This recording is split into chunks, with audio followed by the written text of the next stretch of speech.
Il est 6h30 du matin. On est parti pour aller voir un atterrissage d'avion, parce qu'il y a la piste d'aéroport qui est vraiment juste à côté. Donc je me suis dit, tant qu'à faire, autant y aller. On a le pick-up, regardez qui est ici. On s'est un peu fait arnaquer hier parce que il y avait toutes ces chambres là. Elle nous a dit, bah j'en ai plus des queen size de disponibles, donc je vous donne une king size. On est la seule chambre en haut du coup, on est la seule chambre à l'étage. Et on a un balcon et tout, elle est trop bien la chambre. Mais elle m'a fait payer quasiment 2 fois plus cher pour un truc que je voulais pas. Tout ça parce que bah elle n'avait pas la chambre, donc c'est comme ça. Ouais, pour le coup, niveau discrétion, je pense qu'il y aurait eu mieux. Ah oui, je vous ai même pas dit ce qu'on allait faire aujourd'hui, à part aller voir un avion atterrir. On va aller surtout voir les extraterrestres. Aujourd'hui, on enquête sur la... Enfin, on enquête. On va voir la zone 51. Sur la highway extraterrestre.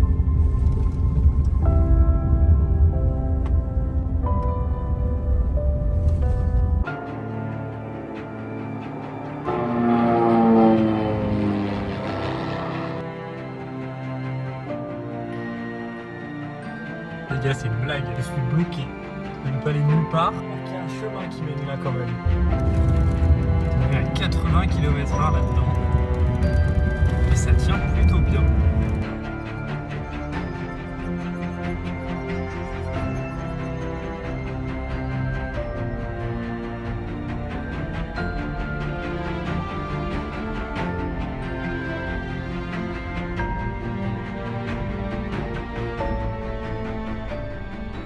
On s'est posé 2 minutes au sommet de la montagne Black Rock. Enfin au sommet. C'est le sommet, la route qui est au sommet.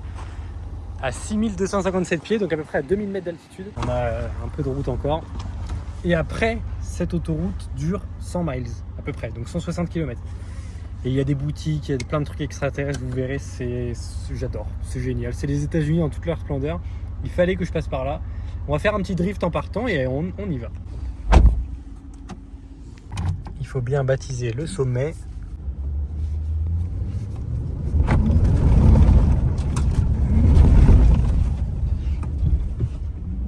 Et on y va. Lunar cratère. Alors je sais pas si c'est un vrai cratère. Ouais, il y a des coups de fusil à pompe là. Je sais pas si c'est seulement un district ou si c'est vraiment un cratère, mais le panneau est très stylé.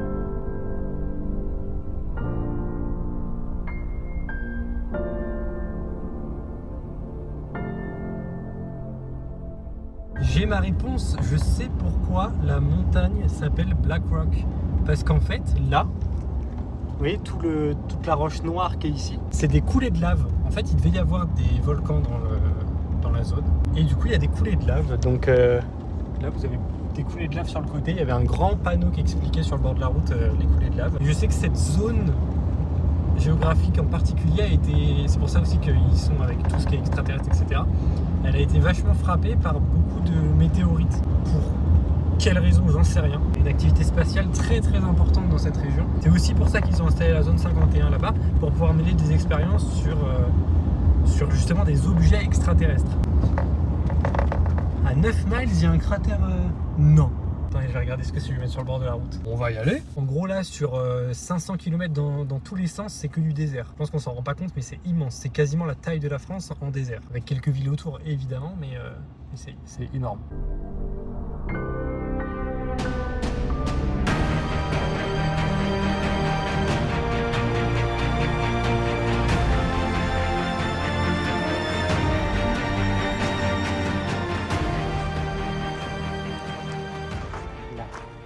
Du truc, c'est juste énorme.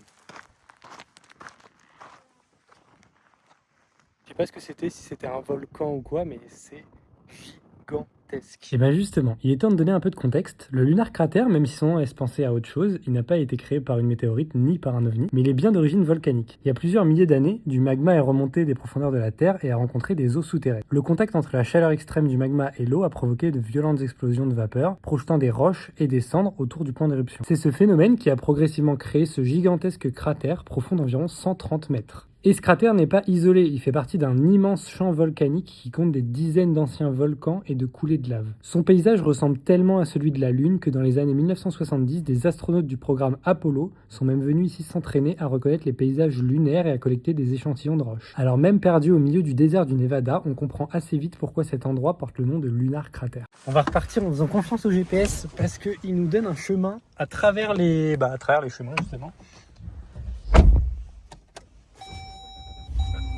Et vu que je n'y connais rien aux routes ici, on va faire confiance. J'espère juste qu'il va nous donner un bon chemin.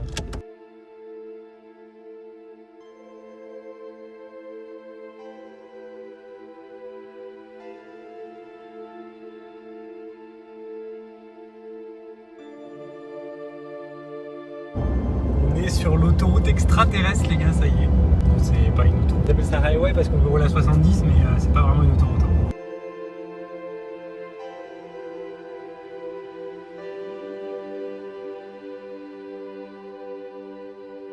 J'essaie d'aller sur le lac de Sel qui est là-bas, il y a un autre lac. Tous les jours on va y être sur le lac de Sel. Bon, je m'aventure pas trop quand même avec la voiture, j'ai pas envie qu'elle reste embourbée. En blanc celui-là. Puis il y a des animaux apparemment qui passent pas mal ici. Il y a des vaches là-bas.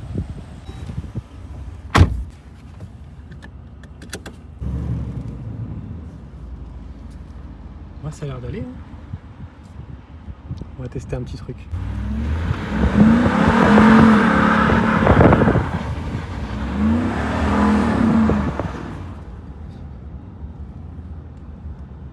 Et on repasse le tour aux 4 roues motrices.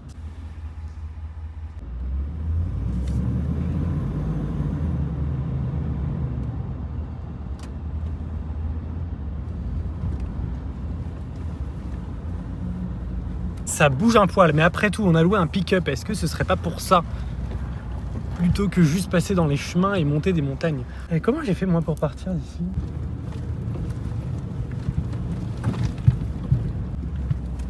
Waouh, poussière. Waouh. On est arrivé par là. J'ai ma réponse.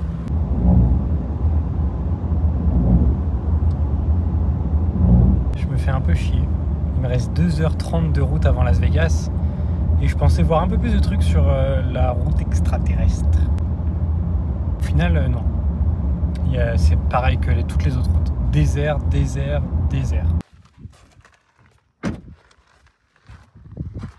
On est à Rachel, qui est un petit village au milieu de nulle part. Là, pour le coup, c'est vrai. Et il n'y a rien.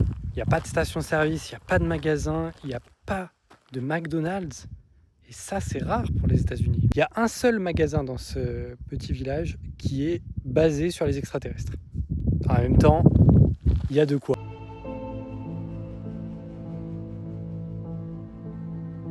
Là, on a une vraie soucoupe volante, les gars. Je sais pas d'où elle vient, mais elle a dû voyager. Hein.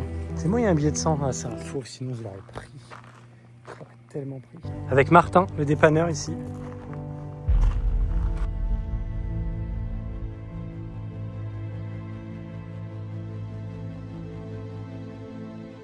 Mais il y a un méga vortex. Là. Je sais pas si vous le voyez bien. À 100 km/h sur le chemin, en train de foncer tout droit vers la zone 51. J'ai croisé une voiture. Et là, je vais croiser un pick-up. J'espère qu'ils vont pas m'arrêter. On y arrive, les gars, regardez. C'est là. C'est la porte. J'avoue que je flippe un peu là, du coup. Je vais pas vous filmer la porte pour éviter d'avoir des problèmes, mais on est juste devant. Il y a un camion qui nous a suivis à fond. Il allait à fond. Quand il a vu que je me suis arrêté, il a fait demi-tour. Et il se passe rien. Il n'y a personne qui vient. Il n'y a aucune caméra tournée vers moi. Il y a juste... Bon, notre chemin vers la zone 51 s'arrêtera ici. Par contre, ils ont une belle route, hein. Moi, je me suis mangé des chemins juste avant. Eux, ils ont une bête de route toute lisse. Il y a cette porte qui s'éloigne au loin. Il y a le camion qui m'a suivi tout à l'heure qui s'est arrêté là, juste derrière une butte de terre. Je sais pas ce qu'ils foutent. Alors déjà, la route est interminable. C'est tout droit. Sauf là-bas, au bout, ça tourne un peu. Regardez-moi tous ces arbres cactus là.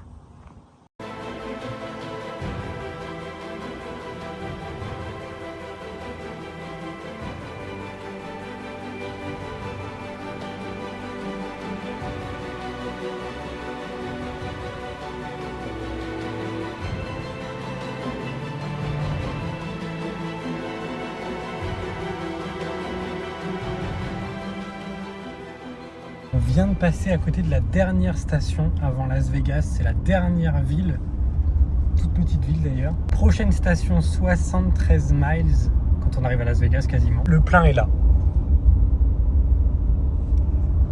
On va faire le pari que ça va tenir. Parce que là il était à quasiment 4$ le gallon. J'avais pas forcément envie de payer 4$ le gallon.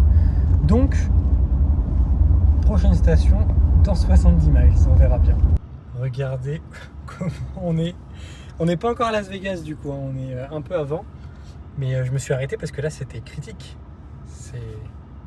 Il me dit quand même 34 miles, hein, mais bon, ça m'étonnerait. Regardez le côté là. Il va falloir qu'on aille le laver après. Oh, quoique, peut-être le rendre comme ça. Voilà la chambre du Sahara. On est à Las Vegas, du coup on est bien arrivé. Ah, c'est drôle, il y a un tout petit truc comme ça pour se laver les dents, etc. Et là, qu'est-ce qu'on... Putain, c'est énorme ici. Ils auraient pas pu mettre le truc là. On a la douche ici, les toilettes, c'est gigantesque. Et j'aime bien la chambre. Ça fait un peu motif Louis Vuitton par contre, hein, si je peux me permettre. J'ai laissé la voiture au valet. Le valet est gratuit dans cet hôtel et ça, bah, c'est pas mal. Par contre, c'est-à-dire qu'il va falloir que je leur laisse un petit pourboire. Et j'ai pas de liquide. C'est le problème.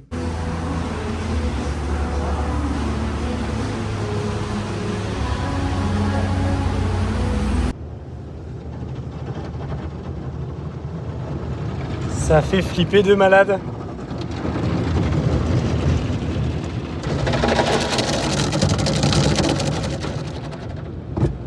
Qu'est-ce que c'est que ça? On dirait une pieuvre. On s'est fait manger par une pieuvre, les gars. Là, ça fait un peu de bruit par contre. On est en plein Las Vegas. Il y a le Mandalay Bay qui est là. Il y a le Luxor qui est là-bas. New York, etc. L'Excalibur. Et je viens de manger un In-N-Out. Ça fait plaisir quand tu es dans l'ouest des États-Unis parce que tu as In-N-Out et c'est le meilleur fast-food des États-Unis, je trouve. En rapport qualité-prix en tout cas, parce que tu payes 7,70 $. Et honnêtement, c'est meilleur que Five Guys. C'était très court. J'ai joué 30 € au casino, en 30$, en 3 coups. Je sais pas pourquoi, j'ai appuyé sur 25 centimes. Ça me faisait jouer, je sais plus combien de crédits. Donc Las Vegas n'est pas fait pour moi, c'est pas grave. On a perdu que 30 balles déjà. Il y en a qui viennent ici, ils perdent 20 000 balles. Nous, c'est 30 balles. On est raisonnable ici. Pas sur les voyages, mais sur les jeux d'argent, on est raisonnable. Donc maintenant, on repart au Donuts en pick-up. Mais ce sera dans la prochaine vidéo, parce que celle-ci s'arrête ici. Malheureusement ou heureusement, je ne sais pas. Demain, on va peut-être aller explorer un peu Las Vegas. J'ai jamais vu les autres quartiers de Las Vegas que le Strip et le vieux Las Vegas. On va aller voir les vrais quartiers, voir si c'est dangereux ou pas, parce qu'apparemment Las Vegas est dangereux. On veut voir ça. On veut vérifier ça de nous-mêmes. Donc, on va voir ça demain. Dans la vidéo qui sortira sûrement la semaine prochaine, je pense.